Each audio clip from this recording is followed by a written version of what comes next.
Acho que ela caiu de novo.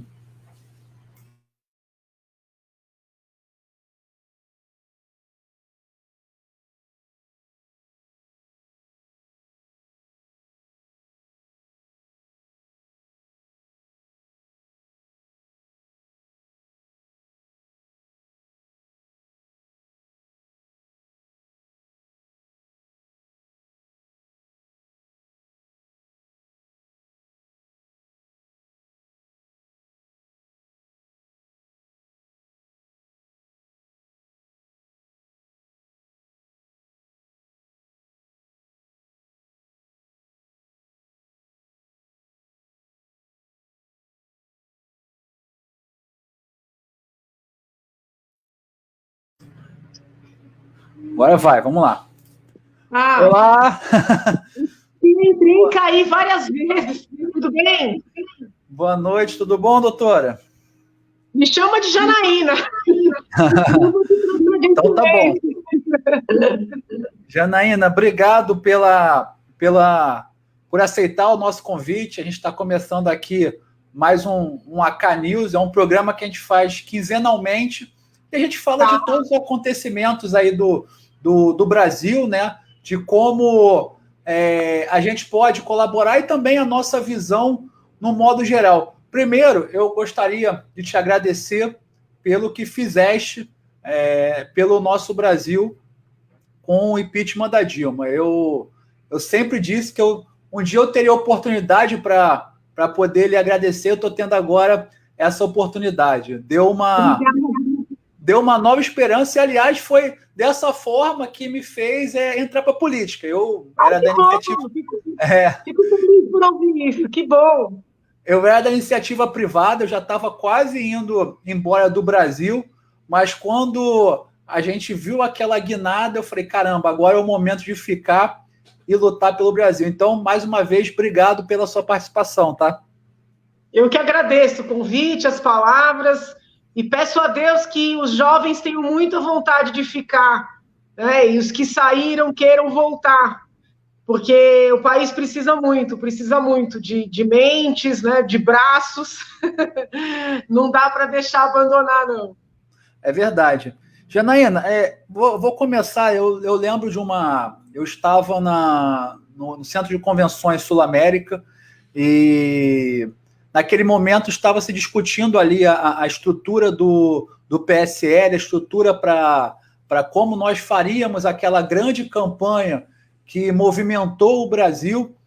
E confesso que no momento que você subiu ao palco para falar do que achava, de como nós deveríamos, pelo menos no seu entendimento, nos comportarmos, foi um baque geral, né? Eu aqui no Rio de Janeiro, as pessoas à minha volta, e aquilo me fez uma reflexão muito grande. Eu venho de um conceito muito mais liberal, econômico, sou de uma origem judaica, mas sou evangélico hoje, né? Então, óbvio, sou conservador, mas eu tenho algumas restrições em diversas ações, em diversas falas. Eu sempre digo que tem mais coisas que nos aproximam do que nos distanciam. Eu queria que você falasse um pouquinho como é que é essa visão que foi colocada naquele momento e parecia que era algo utópico, e hoje a gente vê exatamente quase que um boicote, muitas vezes, à liberdade de expressão, mesmo que essa expressão seja quase 100% convergente, né? Bom, então vamos lá. Só para a gente saber, só para eu ter certeza de que nós estamos falando da mesma coisa. Você está comentando a convenção do PSL? A convenção, na verdade, acho que foi o momento, talvez o marco zero desse alerta, né? Que, olha, nós podemos mudar o Brasil, nós somos conservadores, nós temos uma visão boa para o Brasil, mas nós temos que respeitar as nossas diferenças entre os pares mesmo que representam essa linha de raciocínio, né? Não, eu acho que ali o que eu falei foi do meu medo, né, dos apoiadores naquele momento deputado candidato, hoje presidente, Jair Bolsonaro, de se transformarem, né, em pessoas como eram e ainda são os petistas, que só consideram, né, estar certo aquele que concorda, né, com eles. Eu passei mais de 20 anos na USP convivendo com esquerdistas, tenho muitos na família, e muito, né, dessa sensação de autoritarismo, esse espírito ditatorial, né, que informa o pensamento esquerdista, a linha de manifestação dos formadores de opinião no Brasil, por conhecer de perto o que é isso, em certa medida eu me revoltei, né, e decidi tomar providências como tomei. E já durante a campanha, eu percebi, assim, muitos sinais nos apoiadores do presidente que, vamos dizer assim, esses sinais aproximavam essas pessoas do petismo. É por isso que eu chamei a atenção. Eu falei, gente, o Brasil é um país plural. Quem está procurando um outro caminho não aguenta mais ser asfixiado, né? Então, não é que a pessoa não vai sair de um lado para cair no outro. Então, eu chamei a atenção para isso. Mas eu te confesso que naquele momento eu não tinha dimensão de que nós iríamos viver um retrocesso tão grande na liberdade de manifestação, não só por força do bolsonarismo, mas assim nas mais diversas instâncias. Eu te dou um exemplo aqui no mundo jurídico. Você ter ações, inquéritos tramitando no Supremo Tribunal Federal por meras frases, né? Você ter projetos de lei tramitando no Congresso para aumentar a pena de crime contra a honra, para criminalizar falas, inquéritos sendo instaurados com base na Lei de Segurança Nacional, né, seja contra ministros do Supremo, ou seja, frases, né, contra ministros do Supremo, frases contra o presidente da República. É um retrocesso muito grande, pelo menos sob a minha ótica, porque na condição de professora de direito, eu sempre ensinei aos meus alunos que nós precisamos respeitar a divergência, né, que todos têm que ter espaço de manifestação, sem medo de uma reação. Então, eu me preocupo muito, né, com o caminho que o país está trilhando, e é muito duro perceber que, vamos dizer assim, antes da gente afastar o PT do poder, eles queriam criminalizar tudo que era contra eles, né? Isso é fato, eles eram a favor da liberdade de manifestação só para eles. Só que agora, como a gente tem vários grupos e subgrupos, cada grupo e subgrupo quer criminalizar a fala do outro. Eu não conheço uma figura pública, né, que, como eu, por exemplo, que defenda mesmo a liberdade de manifestação do outro, mesmo quando esse outro está divergindo, até de maneira agressiva, do interlocutor, entendeu? Eu acho que eu sou uma das criaturas mais xingadas, né, por todos os lados, e eu nunca processei ninguém, eu tomei uma ou outra providência em casos de ameaças, e mesmo assim, quando eu senti que a ameaça poderia se concretizar. Então, essa tua pergunta foi bem apropriada, porque como já tem um tempo, né, as pessoas não tocam mais nesse assunto. Ela foi bem apropriada para eu poder chamar atenção no bom sentido, né, porque esse rumo que a gente está trilhando não é bom, né, de inquéritos por meras frases. A CPI agora, a própria CPI da Covid, meu Deus do céu, como um deputado, um senador tem coragem de dizer que passou dias colecionando frases para apurar numa CPI? Que isso, gente? CPI é para apurar crime, né? Desvio, atos, né? Não é para apurar frases. Então, eu vejo assim um retrocesso muito grande, e falo isso com muito pesar. Janaína, assim, a gente teve uma eleição em 2018, eu fui o quarto mais votado no Rio, mas eu tenho plena consciência e aliás, gratidão, tá? Eu não teria, talvez, 10% dos votos se não fosse a imagem de Jair Bolsonaro, tá? Eu não tive a oportunidade de ter Flávio Bolsonaro ou o próprio Jair, mas o Jair era um nível nacional, mas o Flávio, enfim, do meu lado o tempo inteiro, mas só em ter a imagem deles, é óbvio que me ajudou muito, sou muito grato, e senti talvez na pele, é engraçado, eu senti muito essa questão do discurso, você é um traidor, né? Eu também já fui rotulado aqui no Rio como um traidor, porque em alguns momentos eu me posicionei mais pelo consenso com o governo do Estado, não acreditando numa ruptura brusca, e também me senti traído, porque, caramba, eu estava ali levando bandeira, defendendo tanto, e do nada aquelas pessoas que estavam ao seu lado dizem para você que você é um traidor, né? E, aliás, é um adjetivo muito pesado, né? Quando a gente lê a Bíblia, traição foi abominada em diversos momentos. O meu caso é um caso à parte. A senhora acha que a sua eleição teve grande força por causa do Bolsonaro ou mais pelo seu trabalho, que mais uma vez eu agradeço, não vou nem parabenizar, eu agradeço pelo impeachment da Dilma? Olha, é difícil você falar, né? Porque as pessoas costumam falar, você se elegeu por causa dele. Então, um pouco pedantismo você dizer, não, isso não é verdade. Mas a minha análise é que ele se elegeu por causa do impeachment. Porque se o PT tivesse no poder, né, não teria espaço para ele, sabe? Não teria espaço. Então eu vejo que ele se elegeu por causa do impeachment, que ele se elegeu por causa da Lava Jato. Então, assim, eu olho de outra forma. Mas é muito difícil, as pessoas é que vão interpretar. O que eu posso te dizer é o seguinte, quando eu ia fazer campanha na rua, as pessoas me paravam e falavam do impeachment. E um outro ponto que as pessoas destacavam muito quando me paravam e diziam que iam votar em mim, que foi uma coisa que me surpreendeu, que eu não tinha dimensão. Como eu vivia muito dentro da USP, e na USP, por exemplo, né, quando a gente fala que o direito a nascer é um direito fundamental, né? Não é nem o direito à vida, é o direito a nascer, é um direito fundamental, e que por isso você não pode legalizar o aborto, é muito comum os colegas dizerem, isso é discurso religioso, isso não é discurso jurídico. Então eu convivia num ambiente, né, que pelo fato de eu falar contra a legalização do aborto, eu era assim, não é minoritário, eu era só. E, de repente, as pessoas me paravam na rua para dizer, olha, eu nem concordo com a senhora na questão do impeachment, eu tenho outra visão, mas eu vou votar na senhora porque a senhora foi lá no Supremo defender a vida.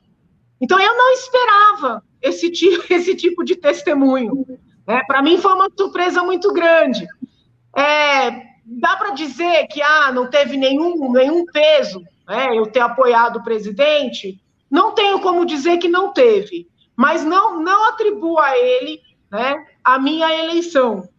O que não significa nenhum tipo de agressividade da minha parte. Né? A maneira que eu trato o presidente é a maneira que eu trato todo ser humano, entendeu? Que se dispõe a exercer uma missão, uma função, e que nunca vai receber apenas aplausos. É muito totalitarismo acreditar que só se vai receber aplausos. Por que eu me levantei contra o PT? Porque eu já não aguentava mais essa dinâmica de ter que concordar com todas as vírgulas, entendeu? Pedir a bênção, o endeusamento de um ser humano, que no caso era o Lula. Os meus parentes petistas, os meus amigos, têm uma relação com o Lula que é uma relação que eu não acho saudável. Porque ele é um homem, ele não é um deus, entendeu? Então, assim, esse endeusamento, para mim, é algo inaceitável. Então, se eu sempre critiquei essa dinâmica, como é que eu poderia praticá-la? Jamais. Então, tem momentos que eu vejo pontos positivos no governo do presidente, eu destaco. Tem momentos que eu vejo pontos negativos. Na maior parte das vezes, quando eu levanto os pontos negativos, não é para depreciar, é para chamar atenção para ver se corrige, entendeu? Porque, assim, a gente quer que dê certo. Mesmo que seja um candidato, né? Imagina o seguinte, amanhã é eleito presidente um candidato em quem a gente não votou, né? Para quem nós não fizemos campanha. Meu Deus do céu, qualquer brasileiro inteligente vai torcer pelo sucesso desse eleito. Então, o meu intuito, às vezes, Eu fico com raiva, porque eu vejo que ele teve, né, está tendo uma oportunidade tão preciosa, né, uma oportunidade pela qual nós lutamos tanto, e eu, né, coloquei minha vida em risco mesmo. Então, assim, e está jogando pela janela, né, porque se circunda de um pessoal que pode até ser bem intencionado, mas é muito doido, entendeu? É um pessoal muito doido. E ele dá vazão para esse povo, entendeu? Muito doido, que não dá um conselho. Você disse que é evangélico, né? Qual é o papel de um bom pastor? Não é orientar os fiéis? Quando ele vê um fiel, né, exagerando, quando ele vê um fiel se desgarrando, o papel dele não é orientar? Tem até uma tese de livre docência aqui na psiquiatria da USP, do professor Lotufo, analisando o estresse emocional dos pastores, né, dos líderes evangélicos, porque eles têm um papel na vida social dos fiéis. Então, meu Deus do céu, se você tem um pastor para só dizer, ai que lindo, e você fazendo coisa errada, e o pastor incentivando, ele não é um bom pastor. Entende? Então, assim, é como um assessor, um ministro, um deputado que está na base. Se ele fica aplaudindo tudo, tocando fogo, ele não é um bom aliado.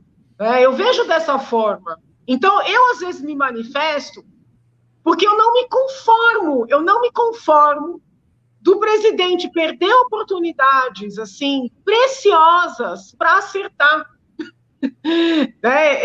Eu fico assim chocada. Por exemplo, ontem, né, hoje é segunda, ontem foi domingo. Eu vi em várias cidades carreatas, né, verde, amarelo, aquela coisa bonita. Poxa, que legal. Para que fazer manifestação com as pessoas amontoadas na Paulista, sem máscara, na praia? Para que isso? Qual a finalidade disso? No meio de uma CPI que diz que ele orienta mal a população. Qual é a finalidade de fazer uma manifestação com uma frase esdrúxula? Eu autorizo o quê? Entendeu? Então, assim, eu falo, meu Deus do céu, parece que quer errar. Eu não me conformo. Deputada, seguindo esse tema, só a questão... Assim, eu estou acostumado a chamar de senhora, tá? Eu vou tentar chamar de você. Chama de você, é mais fácil.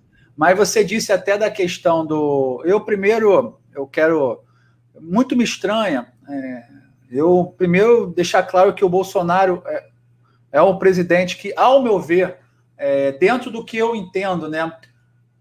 E aí com ações políticas, acerta mais do que erra. Talvez aonde ele erre muito mais é a forma de se expressar, e aí é terrível. Né? Eu sempre falo que uma presidência precisa, sim, ter um porta-voz, até para ele filtrar tudo que houve do presidente e sair de uma forma mais arrumada. A gente não pode achar, como detentor de um mandato, pode falar qualquer coisa, a gente não pode. Agora, em cima disso, a senhora falou até das religiões, eu sou evangélico, a gente sabe que o novo, né, o novo pacto, a nova aliança, e aí tem que, talvez, como um dos grandes personagens, além de Jesus, o apóstolo Paulo, ele falava muito de mansidão. E muitas vezes eu vejo uma inflamação de guerra muito grande, né? Eu particularmente, eu acho até que as manifestações elas são legítimas por um seguinte motivo. Eu sou contra lockdown, não porque eu acho que o lockdown não salve vidas, porque até salva. Só que a gente vive num país subdesenvolvido ou em desenvolvimento, e, por exemplo, aqui no Rio, a gente conseguiu ver que toda vez que fizemos medidas muito restritivas, eu posso falar pelo Rio, a arrecadação caiu muito. E como a arrecadação caiu muito num estado de regime de recuperação fiscal, a gente simplesmente não conseguia ter repasse para a saúde. Então, as lojas fechadas, o comércio fechado para nós era terrível. E acredito que outros estados também aconteciam isso. A questão das manifestações, e aí a senhora colocou um ponto que me fez uma reflexão. A gente está numa CPI, como bem disse, uma CPI estranha. Né? A gente está tendo uma CPI no meio de um momento pandêmico que talvez nunca mais nenhum de nós venhamos a viver, né? para estar se discutindo o que o presidente falou ou deixou de falar. Agora, talvez as manifestações não acabem sendo um tiro pela culatra, tendo em vista que o presidente, nesse momento, está sofrendo uma CPI, ou o governo uma CPI exatamente por ações como essa? Então, mas é isso que eu não me conformo, porque é uma CPI sem fundamento, e aí os apoiadores, ou supostos apoiadores, vão lá e dão fundamento, né? Eu achei aquilo tão surreal. Veja, fazer uma carreata, ok, mas o que foi aquilo? Carro de som, todo mundo sem máscara em cima, sem máscara embaixo, para que aquilo? Dá um argumento, né, para os críticos que não tinham argumentos. Então, às vezes eu fico pensando, gente, será que esse povo é apoiador mesmo? Será que é infiltrado, sabe? Porque eu falei, não é possível. Nem se você contratasse alguém para prejudicar o homem, conseguiria também, né? Agora, pode ser que a minha visão seja uma visão muito diferente, porque eu ouvi pessoas ontem dizendo, não, ele mostrou força, né? Não vão mexer com ele agora. Eu falei, gente, eu estou enxergando ao contrário, né? Para mim isso aí foi meio que uma confissão, entendeu? Não sei se a minha cabeça... Ih, caiu. Tem um copo, literalmente. Não sei se a minha cabeça eu fiz aqui. Não sei se a minha cabeça é muito diferente, entendeu? Mas eu acho que os apoiadores do presidente deveriam lidar menos como ativistas. Quando eu digo apoiadores, gente, por favor, eu não estou criticando a população, sabe? A população que foi convocada e foi. Eu estou criticando o núcleo duro, né? Aqueles deputados que são a base, os filhos, que na minha leitura só atrapalham, alguns ministros que não sabem fazer o papel de ministro, só sabem aplaudir, entendeu? Então, assim, não é do povo que eu estou falando. As pessoas se ofendem, falam, nossa, eu fui lá manifestar e você está me criticando. Não, estou criticando o núcleo duro, entendeu? Porque, para mim, esse pessoal prejudica o presidente e, ao prejudicar o presidente, prejudica o país. Porque nós estamos numa situação difícil para 22. Né? Eu não tenho dúvida de que o ex-presidente Lula vai permanecer elegível, né? O Supremo fez isso para que ele pudesse disputar, né? Para que houvesse alguém à altura para disputar com o presidente. Nós percebemos que esse pessoal que está aí na terceira via, né? Não sei, gente, eu não quero ser deselegante, mas não tem estofo, entendeu? Não vai dar certo isso aí. Eu acho que dos nomes que foram ventilados, o único que, na minha leitura, teria condições de agregar, né, de criar uma onda, né, de novo, de depuração, seria o Sérgio Moro. Mas ele já deu todos os sinais de que ele não vai querer ser candidato. Ele já deu todos os sinais. Os demais, com todo respeito, eu não consigo ver perspectiva. Então, nós estamos numa situação muito difícil, porque eu, por exemplo, eu não voto no PT de jeito nenhum. Então, eu gostaria de poder, né, defender o presidente. Só que com essas ideias esdrúxulas que os apoiadores dele, ali o núcleo duro tem, a gente fica numa situação difícil, entendeu? Outra coisa, tudo bem, lockdown é um negócio complicado, porque a gente não tem condições, concordo.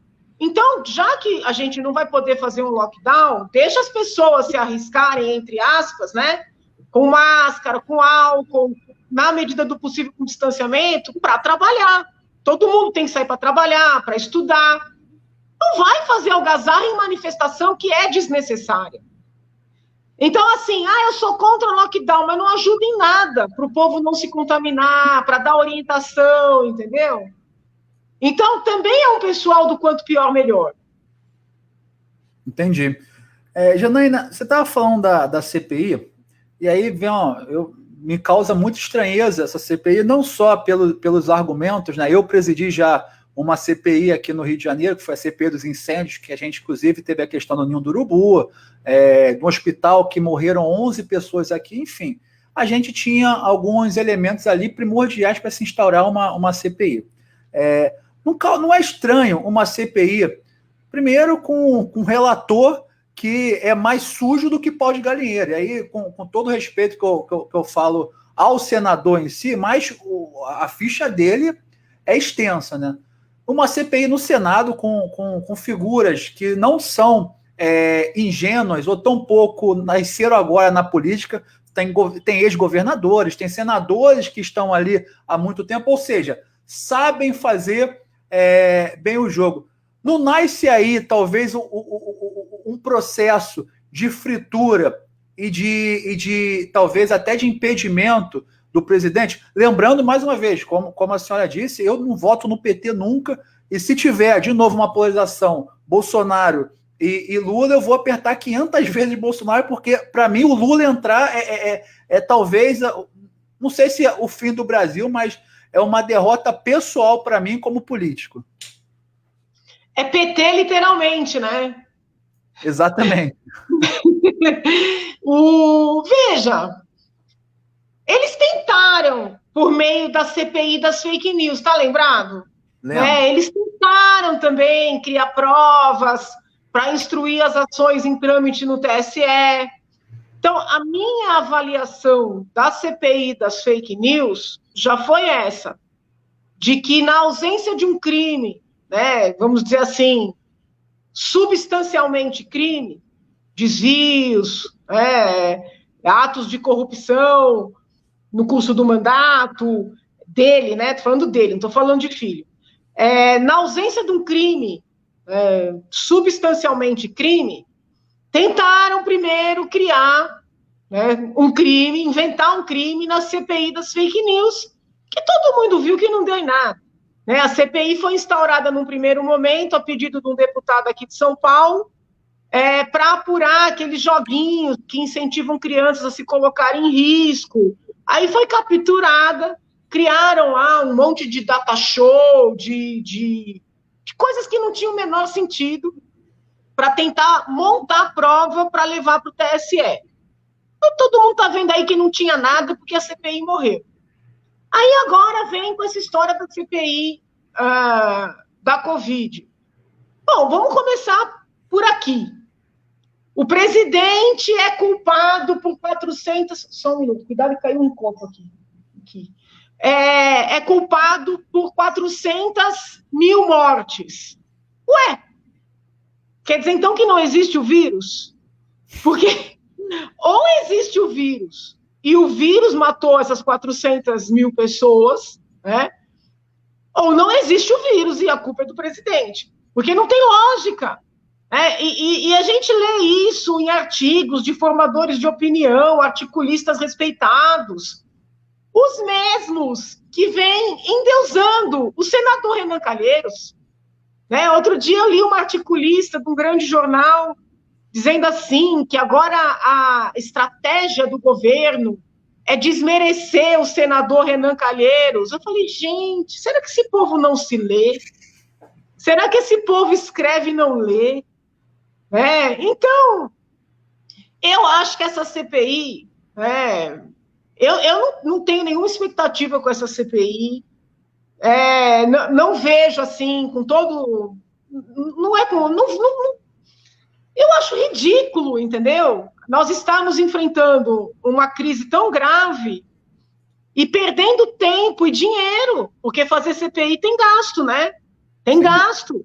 Agora, com a modalidade online, os gastos são menores, mas, em regra, é passagem, é estada, são convidados, entendeu? Gastar tempo, dinheiro, com uma apuração de frases. O que vão fazer? Pegar a frase dele, que disse lá atrás que era uma gripinha? Pegar o mergulho dele lá no litoral? Entendeu? Ok, foi inadequado, mas assim, também existe uma complacência com relação aos demais. Vou dar um exemplo. Jornais desse final de semana. noticiaram o almoço do presidente com as empresárias. Não sei se você acompanhou, o presidente veio aqui para São Paulo. Eles estavam sentados no momento da refeição. A chamada era, estavam sem máscaras. No final de semana, houve um jantar oferecido pelo ex-presidente Michel Temer, e havia algumas fotos com convidados que não estavam comendo, estavam em pé, conversando, sem máscara. Qual era a chamada? O anfitrião assegurou que todas as medidas sanitárias foram respeitadas. Então, assim, para quem lê no mesmo dia as duas matérias, né, fala, gente, tá ridículo isso aí. Então, esse ataque desproporcional, ele gera um efeito contrário do almejado.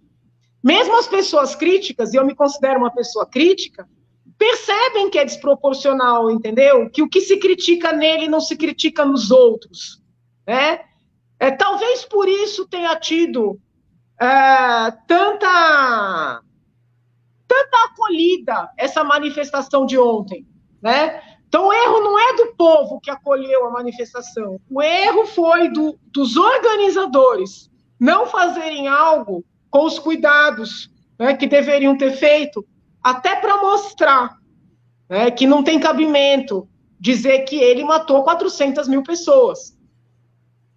E assim, doutor, até em cima do que você está falando, é impressionante. Eu tenho uma visão até com relação à pandemia. Qualquer gestor, seja no setor público ou no setor privado, para ele tomar decisão, ele precisa de algumas coisas. A primeira, informação, né? O que você tem de informações para você tomar alguma decisão em cima de determinado tema. O outro é case de sucesso. Quem já fez aquilo, deu certo para eu poder replicar. Na pandemia, você não tinha informações, porque ninguém sabia o que era, como ia acontecer, o que ia se desenrolar, e também não tinha case de sucesso. Estavam todos os países vivendo aquela mesma angústia, um com alguns mais recursos, outro com menos recursos, mas enfim, todos na mesma situação. Por isso que eu acho até injusto essa cobrança tão pesada, não só em cima do presidente, não. Em cima de governadores, claro, que tivemos governadores com histórico de corrupção, aí é outro caso.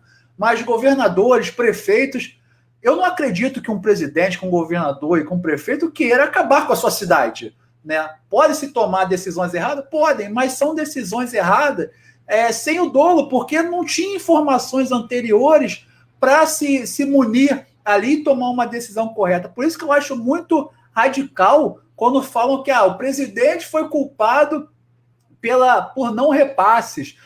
Gente, a gente está num país que, primeiro, não é tão simples repassar recursos. Nós já sabemos a dificuldade, a complexidade que é recursos oriundos do governo federal. Aliás, outra coisa que tem que se discutir, que é esse pacto federativo, que para mim é um absurdo. O Rio de Janeiro, por exemplo, doutor, ele dá à União mais de 100 bilhões ao ano e recebe 20. É um absurdo. Imagina São Paulo. Então, são coisas que têm que ser revistas, mas eu tenho essa opinião. É muito injusto essa cobrança em todos os gestores, claro, tirando a corrupção. E aí, como a senhora fala muito de Brasília, vem uma pergunta um pouquinho maliciosa. Vai ser candidato ao Senado? Eu pretendo, mas essas coisas, você agora tá dentro, você sabe que essas coisas são complicadas, né? Porque tem que a legenda, né? Alguém tem que te dar a legenda. Muitas vezes o partido em que você está faz acordos até a sua revelia, entendeu? Eu não estou falando do meu caso, estou falando no geral. Eu sou uma crítica, né, a esse nosso sistema partidário, defendo as candidaturas avulsas justamente para que os quadros, né, os candidatos não fiquem presos, completamente presos às decisões, vamos dizer assim, dos donos de partidos. Então, assim, se a eleição fosse hoje e eu tivesse a liberdade de deliberar, se dependesse apenas de mim, eu seria candidato ao Senado, sim. Isso realmente foi tocado um ponto, essa questão partidária. Eu, assim como você, eu sou do PSL, eu acho muito difícil eu continuar no PSL. E aí eu tenho, com todo respeito a todos os integrantes do PSL, inclusive da Executiva Nacional, eu não acho que o caminho é o caminho que o partido hoje ele entende como o mais correto, até com relação a repasses.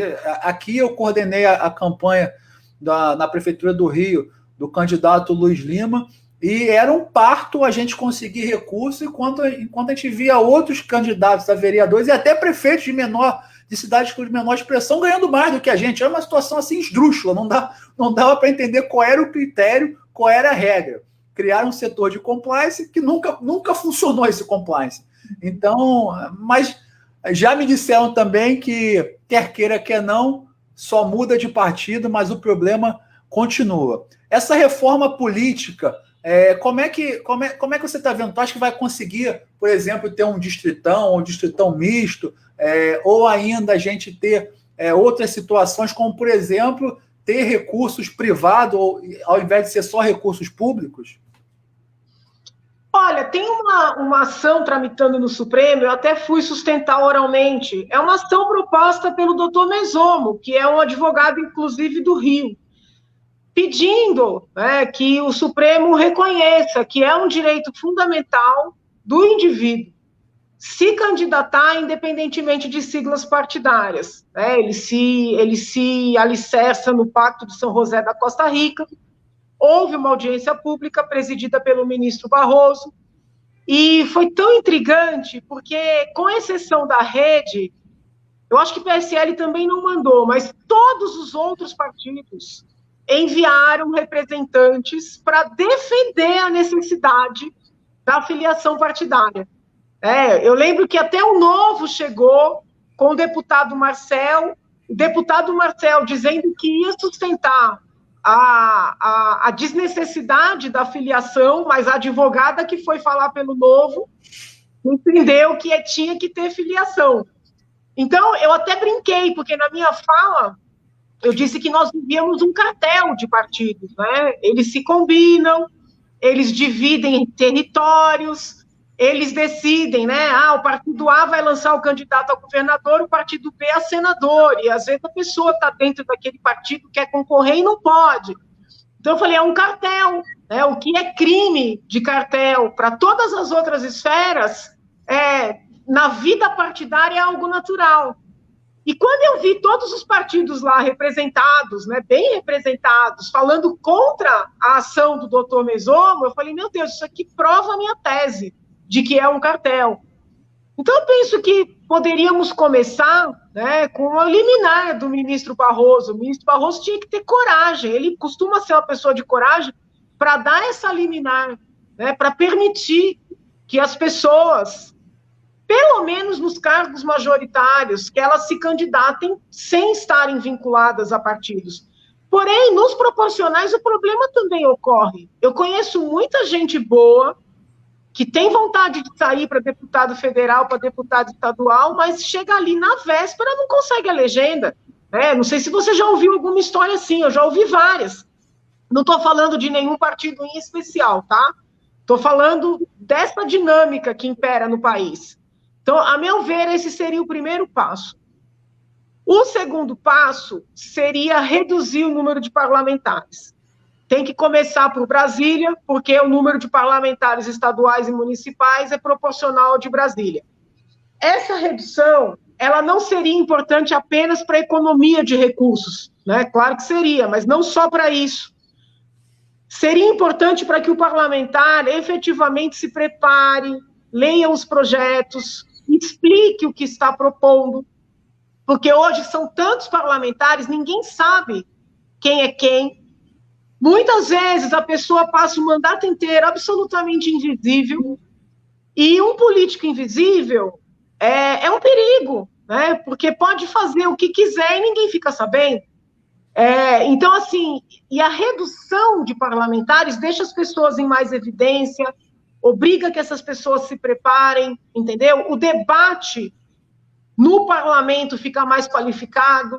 Nós percebemos um crescente empobrecimento do debate no parlamento e uma consequente busca por solução de conflitos no judiciário. né? Às vezes a gente fala assim, o judiciário se agigantou, o judiciário não respeita o legislativo, mas quem vai lá bater na porta do judiciário é o parlamentar, que não consegue, muitas vezes, segurar um debate consistente, entendeu? Então, a redução do número de parlamentares é essencial para uma verdadeira democracia, né? A meu ver, esses são os dois principais pontos que devem ser alterados. O resto, recurso, acho que tudo isso vem na sequência, porque com a internet hoje, né, as campanhas ficaram mais baratas. Quando eu vejo uma campanha muito cara, eu sempre acho que estão roubando. Porque ou estão roubando, ou é superfaturado, entendeu?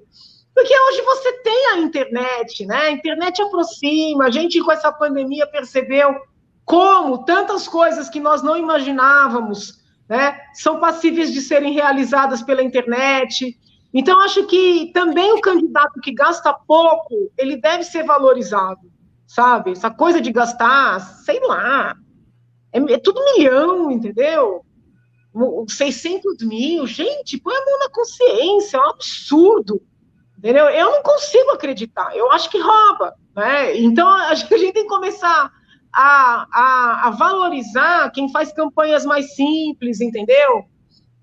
Não sei, eu tenho uma cabeça bem diferente, viu? Tenho uma cabeça difícil para quem está na política. Eu até acredito que o público, né? E aí a gente às vezes fala para determinado público e consegue ter até a capacidade de entender, de interpretar, outros não, né? Eu vejo muito isso no parlamento, às vezes um determinado parlamentar é de uma base que as pessoas têm uma instrução muito baixa, então eles até se apequenam também para conseguir falar do mesmo nível dessas pessoas, e não estou menosprezando, não, estou dizendo que às vezes um debate elevado, né, para o parlamentar, até no parlamento ou nesses locais, para as pessoas não fazem a menor diferença, né? O que fazem, e o Rio de Janeiro talvez tenha uma cultura diferente, um pouco diferente de São Paulo. São Paulo é mais desenvolvido, inclusive a economia é muito mais pulsante. Aqui a gente tem ainda um ranço muito grande do conceito de depender da máquina pública, fomos capital, enfim. Mas eu percebo que muitos políticos acabam se apequenando porque ele quer falar para aquelas pessoas também que não têm condição, ou talvez ele também não queira nem ensinar essas pessoas, ele queira que continue dessa forma, porque o discurso é até mais fácil. E por incrível que pareça, esses são os que têm a campanha muito mais rica, né, com mais recursos, porque sabem que aí não adianta ter o conceito ideológico ou o conceito educacional, você tem que partir ali para o toma lá da cá, né? Então, pelo menos aqui, eu vejo isso de forma muito clara e tenho até medo, né, do que pode surgir, porque hoje aqui a gente tem 10 deputados que debatem, nós somos 70. 10 debatem qualquer matéria e os outros 60 sequer falam alguma coisa. Eu não sei se aí em São Paulo é a mesma coisa. Não, tem muita gente que não participa mesmo, que tem uma outra dinâmica. Eu, com o tempo, aprendi a respeitar, né, aquele colega que fica só na base, que não participa do parlamento. Eu aprendi a respeitar. Mas eu, assim, vamos dizer assim, como uma estudiosa de teoria do Estado, entendeu? Uma defensora do poder legislativo, eu não fico feliz, né? Eu entendo que o debate parlamentar ele é muito importante, por isso ele precisa ser qualificado, menos pessoas. Quando eu digo qualificado, não é um debate rebuscado, sabe? Não é um debate incompreensível, mas é um debate real, onde os projetos são analisados, são explicados para as pessoas, né? Porque hoje não existe esse cuidado de explicar para a pessoa o que está sendo votado, né? Por exemplo, vou te dar um exemplo. Está tramitando lá no Congresso a PEC da segunda instância. O que a gente vê nos jornais, nas entrevistas? É constitucional, não é constitucional. Vai alcançar os processos que já estão em trâmite, ou só os novos processos, e aí cria uma celeuma. Só que é o seguinte, o projeto não é o que as pessoas estão dizendo que é. O projeto está criando novos recursos, outras instâncias. Né? Em certa medida, o projeto é o contrário do que o povo quer. Aí a gente fica em dúvida se ninguém lê, se lê e não entende, se lê, entende, esconde da população e cria um discurso interessante politicamente. Então, quando eu falo de debate qualificado, é o cidadão estar o tempo inteiro à prova, precisando demonstrar o que é que ele está fazendo, por que ele está fazendo, sabe? E isso a gente está falando no âmbito federal, que dirá nas outras esferas. Né? Agora, isso eu acho que é um pouco de mérito meu, né? Que eu tenho valorizado as assembleias. Agora que as assembleias estão ganhando um pouco mais de luz, que as assembleias eram inexistentes. Verdade. Entendeu? Então, assim, eu acho que a gente precisa qualificar esse debate, não de rebuscar, não aquela coisa de ministro do Supremo que fala difícil e o povo não entende, mas de ministro do Supremo que explica para o povo exatamente o que está sendo debatido, entendeu? É nesse sentido que é qualificar. É não permitir que a coisa passe e ninguém sabe o que foi. Às vezes nem o deputado sabe o que foi que passou. Acompanhe o relator. A gente está chegando aqui no final, e aí o pessoal manda muitas perguntas, e sempre com a questão do Jair Bolsonaro e tudo mais. Isso é normal. Eu acho que seja concordando ou discordando, é muito importante o parlamentar, ou enfim, qualquer um que tenha mandato, se posicionar em assuntos que são inerentes ao Brasil e são importantes. Quem votou em mim, achando que estava elegendo uma puxa-saco, votou errado. Nunca fui, nunca vou ser. E não gosto de quem é, né? Então, gente, isso não ajuda ninguém. Vocês acham que Lula acabou onde acabou? Né? Muito embora esteja aí tentando se reinventar. Mas por quê? Porque foi adulado o tempo inteiro, aplaudido quando não merecia, entendeu? Um líder adulado, ele é enterrado pelos seus aduladores. Muito bom, gostei da reflexão. E aí a gente tem essa questão Bolsonaro, enfim. Chegamos a 2022.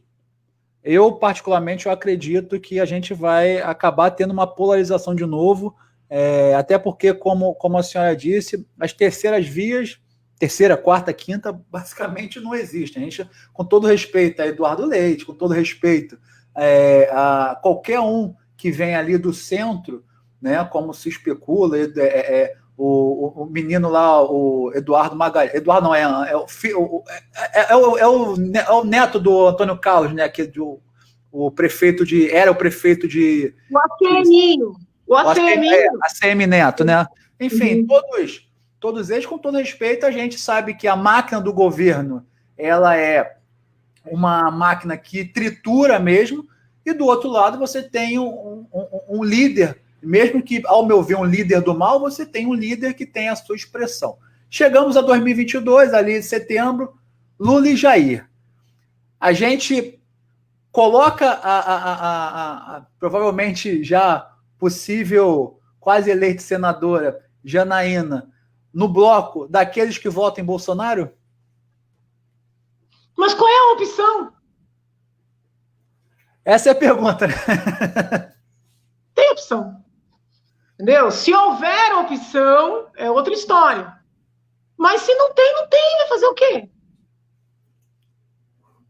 Aceitaria um cargo no governo hoje, ô, deputada? Como ministra, algo do tipo? Vamos imaginar que vamos botar panos quentes tudo e vamos voltar à estaca zero. Então, eu tenho a minha vida toda muito aqui em São Paulo, entendeu? Até quando toda aquela discussão da vice-presidência que eu propus para o presidente, ficar em São Paulo, só ir para lá para substituí-lo, não seria algo, entendeu, que me agradaria. Né? Não estou sendo pedante, não. Tá? Não seria algo que me agradaria. Se o Planalto fosse em São Paulo, talvez, mas eu tenho muita dificuldade neste momento, eu preciso organizar a minha vida, entendeu? para poder partir assim, uma coisa que tem que estar lá de sol a sol em Brasília. Hoje eu não tenho essa condição. Doutor, eu queria agradecer mais uma vez a oportunidade de estar conversando, dizer que é muito importante os seus posicionamentos, sejam aqueles que concordam ou discordam. Eu não vou concordar sempre com tudo, não vou discordar de tudo, mas, mais uma vez, eu acho que tem muito mais coisas que nos aproximam do que nos distanciam. E acho tão importante quando tem uma voz que diz, olha, opa, respira, isso aqui pode ser diferente, isso aqui não é legal, porque a gente precisa ter o senso crítico de tudo, inclusive dos nossos próprios trabalhos, para que a gente não acabe, como a senhora bem disse, sendo enterrado por aqueles que acabam nos bajulando o tempo inteiro, e isso tem muito na política. Então, agradecer a sua disponibilidade, dizer que foi uma honra, e espero muito em breve a gente estar conversando novamente sobre outros temas do Brasil. Estou à sua disposição. Eu até ia te perguntar sobre a questão do saneamento no Rio, né? Porque foi tão bom o que aconteceu no fim de semana. Olha, não sabe a luta que foi isso. Fala aí um minutinho pra gente. Fala um minutinho desse tema. Então, deputada, o que acontece? A SEDAI, ela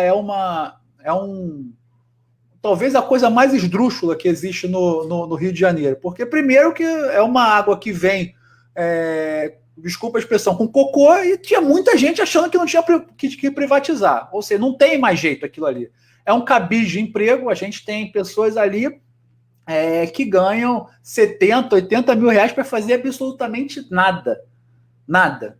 Então, é óbvio que uma empresa que ainda assim superavitária, como ela não conseguia entregar. E só é superavitária porque ela não fazia os investimentos devidos.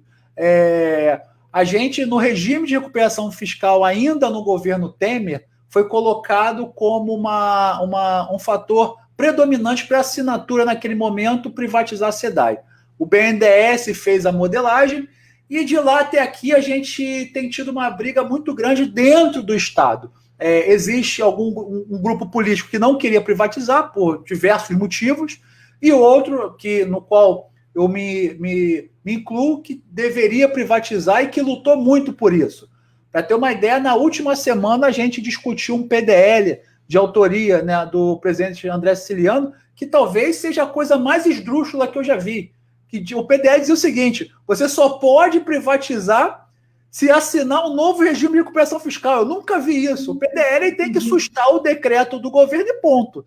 Né? Uhum. Mas, enfim, era uma manobra que eles tinham ali para poder segurar. Eles até ganharam, porque a gente fez uma estratégia de obstrução e de não dar quórum, mas um deputado que é da base do governo acabou roendo a corda e a gente perdeu. Só que a gente estava tão tranquilo com aquilo que a gente já sabia que na justiça a gente ia conseguir virar em 2, 3 horas depois. Foi assim que foi feito. O leilão foi um sucesso. A gente teve ágios em média aí de 150%, e a gente tem certeza que esse dinheiro, que o marco do saneamento diz que a concessão, inclusive, são dos municípios, né? Mas que esse dinheiro vai ajudar muitos municípios que participaram dessa espécie de consórcio, vai ajudar muito o Estado, e principalmente a gente vai dar um salto muito grande em saneamento básico e também no abastecimento de algumas regiões aqui que são muito carentes e que até hoje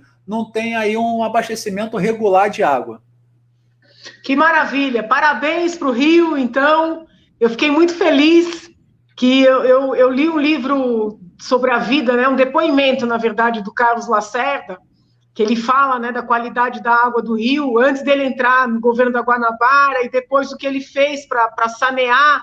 E sempre que eu ouvia falar do Rio de Janeiro com a água amarela, com a água barrenta, eu tinha uma dor no coração, então fiquei muito feliz esse fim de semana. Parabéns para o Rio, né? Vamos sanear o Brasil, e foi uma grande alegria poder conversar, e a gente vai marcar outras tantas conversas, né, para ouvir sobre os teus projetos, os meus projetos, trocar figurinha, porque é assim que a gente constrói, né? Ouvindo, falando, mudando de opinião e construindo juntos. Que bom.